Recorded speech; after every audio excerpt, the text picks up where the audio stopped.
لو أول مرة تدخلي المطبخ أو لسه متجوزة جديد الفيديو ده هينقذك. النهاردة في الفيديو هعلمك ازاي تقطعي الفرخة، وكمان ازاي تغسليها كويس وتشيلي منها أي زفارة وتسلقيها وتعملي منها أحلى شوربة بطعم خطير. هاجي للجزء اللي فيه الجلدة اللي ما بين الدبوسة وصدر الفرخة من تحت، وهروح أسميه، وهعمل نفس الحركة في الناحية التانية بالشكل اللي انتوا شايفينه ده. امشوا ورايا خطوة بخطوة، والموضوع بعد كده هيبقى سهل وبسيط جدا بالنسبة لكم، مش هيبقى فيه اي حاجة. هنا انا طلعت الكبدة والانثى بتاعتي من الفرخة، وابتديت اقسمها حلو بالشكل ده زي ما انتوا شايفين. لما بعمل الخطوة دي ايه اللي بيحصل؟ بحس ان الفرخة بقت معايا جزئين، فبروح اسميها بقى، اللي هو الورك لوحده والصدر لوحده. بعد كده بقلب الفرخة بتاعتي وبروح اسمى بقى، فاصلة خالص الورك عن الصدر. ما تفكريش ان الموضوع صعب، بالعكس لو مشيتي ورا الخطوات هتلاقي الموضوع باذن الله سهل جدا جدا. هنا بقى الجزء بتاع المؤخره بتاعه الفرخه، الجزء اللي تحت ده لازم يتشال. ليه؟ لان ده بيعمل زفوره، ما ينفعش ان انا اسيبه في الفرخه بتاعتي. هنا انا عايزه اطلع بقى الورك. العظمه اللي في النص دي من حرفها بروح اسمى الورك.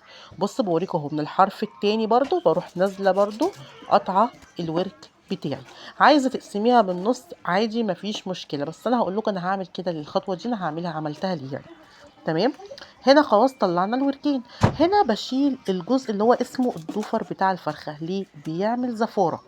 يبقى اول حاجه المؤخره بتاعه الفرخه، تاني حاجه الضفر. الحاجات دي لازم تتشال قبل السليق. تمام. بعد كده هبدأ ان انا عايزة افصل الرقبة عن صدر الفرخة. بعملها ازاي؟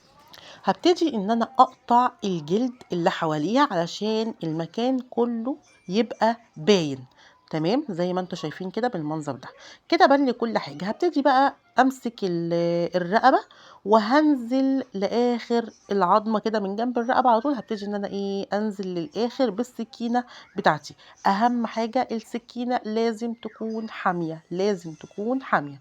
وهاجي برضو من الجنب التاني وهنزل برضو بالسكينة، هتلاقيها اتفصلت معاكي بكل سهولة. طيب احنا كده عايزين نقسم الصدر، بيبقى باين بقى زي ما انتوا شايفين الخط اللي انا شاورت لكم عليه. بصي اتقسم معاكي بكل سهولة، مفهوش اي حاجة. طيب انا عايزه بقى هنا اطلع كمان الجناح. هبتدي ان انا افصله. عايزه تاخدي حته من الصدر مفيش مشكله، مش عايزه خلاص انا خدت الجناح بس. ليه انا خدت الجناح والحته اللي في النص بتاعت الورك وكمان الرقبه؟ عشان دول عايزه اعمل لوحدهم، عايزه اعملهم شوربه. تمام. لو انت هتعملي بقى الوراك بالحته دي او هتستخدميها زي ما انا استخدمتها، لازم تشيلي الحاجات اللي من جوه دي، اللي هي بيقولوا عليها الكبده اللي موجوده في الورك. في ناس بتسميها كده، بس دي بتبقى كلها زوايد وبتخلي الفراخ فيها ريحه زفاره. بعد كده بنزل بقى ببتدي ان انا احطهم في البوله زي ما انتم شايفين، وانزل بالميه بتاعتي تحت الحنفيه كده. اخد كل جزء من الفرخه وابتدي اغسله كويس. بيبقى فيها زي حاجه جيلاتينيه كده، ماده لزجه كده. ببتدي شبه الجلد، ببتدي ان انا اشيلها. وكل جزء بمسكه بعمله كده كويس جدا، اشيل اي حتت زيادة فيه، أي زوايد، أي لزوجة فيه، علشان كل الحاجات دي بتبقى أساس للزفورة. فأنا عايزة لما أجي أعمل شوربة فراخ وأسلقها كده، أشم ريحة حلوة، مبقاش شم ريحة حاسة إن الفراخ هتطلع مني زفرة.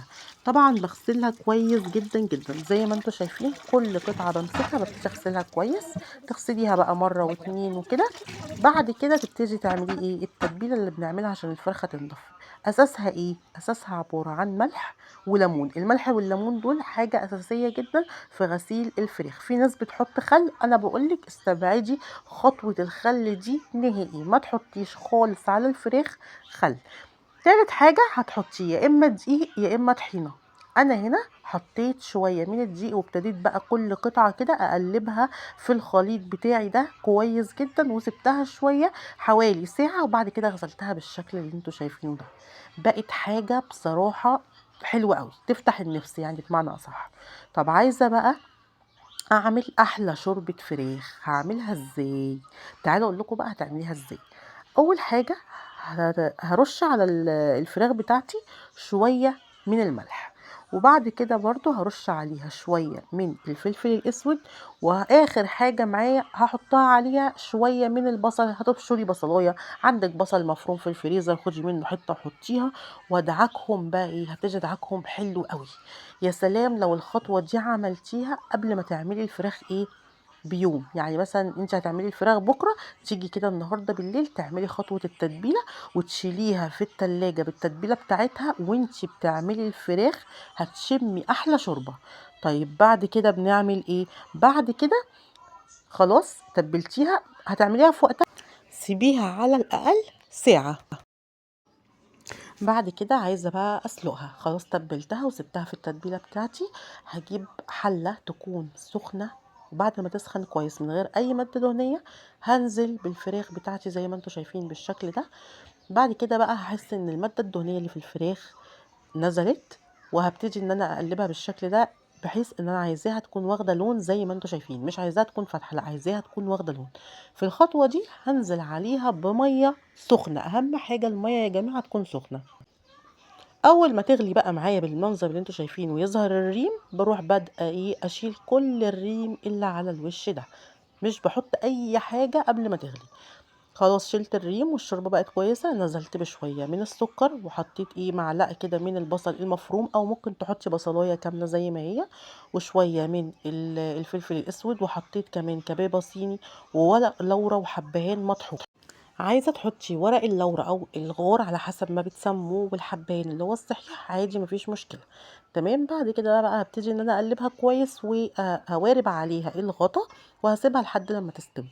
اعرف امتى ان هي استوت؟ لما اغرس فيها الشوكة او السكينة والاقيها بتدخل معايا بكل سهولة، يبقى كده الفراخ بتاعتي استوت. طيب هحط الملح امتى؟ بعد ما تستوي هبتدي ان انا احط عليها الملح، وهطفي عليها واسيبها جوه الشوربة بتاعتها شوية، بحيث ان الفراخ تطلع معايا مظبوطة وملحها كمان كويس. ده كده بعد ما الفراخ بتاعتي اتسلقت انا حمرتها. لما تحمريها اديها رشة ملح ورشة فلفل اسود، بتخلي طعمها كمان احلى.